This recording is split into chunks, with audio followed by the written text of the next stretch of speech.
Shemot chapter 8. There are many interpretations as to why God picked these specific 12 plagues. One possible interpretation is that God wanted to show his mastery over nature. In this interpretation, the plagues are not supernatural phenomena, but simply natural events gone awry.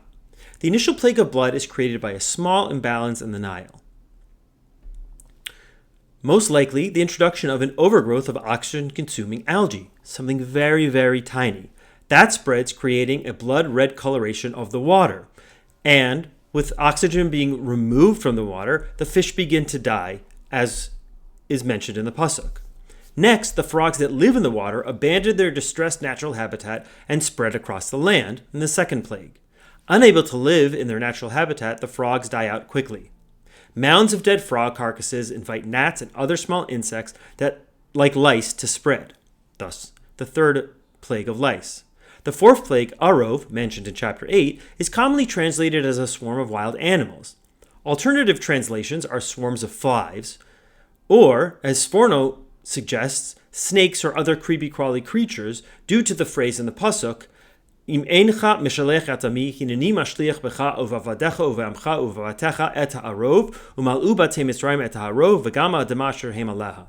For if you do not let my people go, behold, I will send swarms of creatures against you, your servants and your people and your houses. The houses of Egypt will be full of swarms, and even the ground on which they stand. Pasuk Yud Zayin. The ground on which they stand is commonly meant to include the ground that the people of Egypt stand on. However, in Sforno's reading, the ground on which they stand is actually the animals themselves that come to attack. Thus, his interpretation of snakes and other creepy-crawly creatures. Each of these interpretations would make sense in the natural order explanation. After smaller insects swarm, larger flies would be attracted to the dead frogs and dead fish from the first plagues. These dead frogs would attract wild animals to feed off their carcasses or off of the rodents or other smaller animals that would be attracted to the dead frogs. Next, these flies or wild animals would bring disease with them that would first infect the domesticated animals, dever, in the next plague. And, as we all know too well, sick animals can then transfer their diseases to humans, and thus the next plagues of shrin, boils, or some sort of skin disease. These 6 plagues then form the first section of the natural phenomenon gone awry, all based on one small tiny change to the natural order in the first plague of blood. It is in this very small change that God sends a message to the Egyptians of his power. The next 4 plagues extend from a much larger natural phenomenon. Wild weather would be something foreign to the Egyptians. The land is mostly desert, and the Nile acts as the major water source. Therefore, a massive, once-in-a-lifetime hailstorm would be terrifying to the Egyptians. The next plague, hail. Such a disruption of weather would then cause a disturbance in the annual migration of locusts, causing massive swarms to descend on Egypt. The next plague, arbe, locusts. But what would cause the disruption in weather and a swarm of locusts?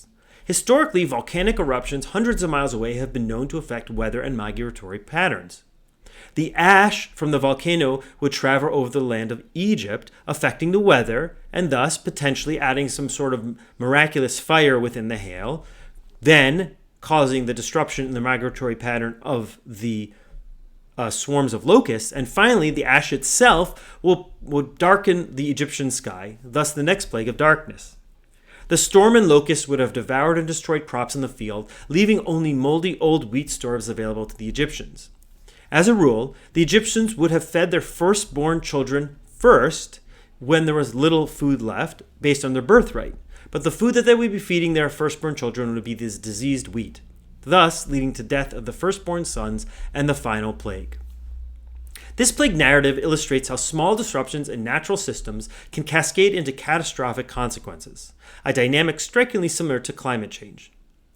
Just as one imbalance in the Egyptian ecosystem unleashed a chain of devastation, modern environmental shifts show how human actions can trigger interconnected crises that spiral beyond control.